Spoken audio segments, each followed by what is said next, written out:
شروع اللہ کا نام لے کر جو بڑا مہربان نہایت رحم والا ہے۔ السلام علیکم سامعین محترم، امید ہے آپ سب لوگ خیر و عافیت سے ہوں گے۔ آج ایک قرآن پاک کی آیت آپ کو پڑھ کر سنواتا ہوں۔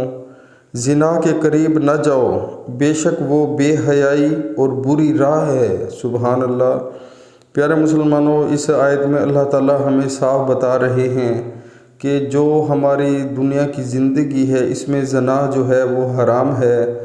تو ہمارے جو کلمہ گو مسلمان ہیں وہ اس چیز کا بالکل احساس نہیں کرتے کہ یہ کتنا بڑا گناہ ہے، اور قرآن پاک میں اللہ تعالیٰ نے اس کا حکم دیا ہے کہ اس کو بالکل نہیں کرنا۔ تو خدا را جن کو یہ گندی عادت ہے وہ اپنی دور کریں، اللہ سے توبہ طیب کر لیں، ابھی بھی موقع ہے۔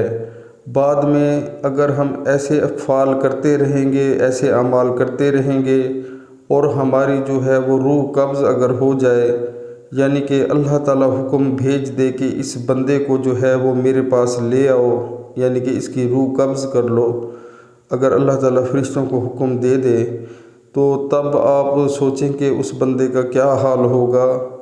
یعنی کہ اس کی جو توبہ ہے اس کا ٹائم ختم ہو جائے گا، اور اس کو جو ہے اسی حالت میں، یعنی کہ آگے کی جو منزل ہے جو بہت مشکل ہے اس کو اس سے گزرنا پڑے گا۔ پیارے مسلمانوں، آج کل کے جو ہمارے حالات ہیں، زنا بالکل عام ہو چکا ہے، اور اس کی جو بڑی وجہ ہے وہ یہ ہے کہ اسٹیج ڈرامے، فلمیں، موویز اور جتنے بھی بے حیائی کے کام ہیں جس میں یعنی کہ نامحرم عورتیں دکھائی جاتی ہیں، یہ ان کا سبب ہے۔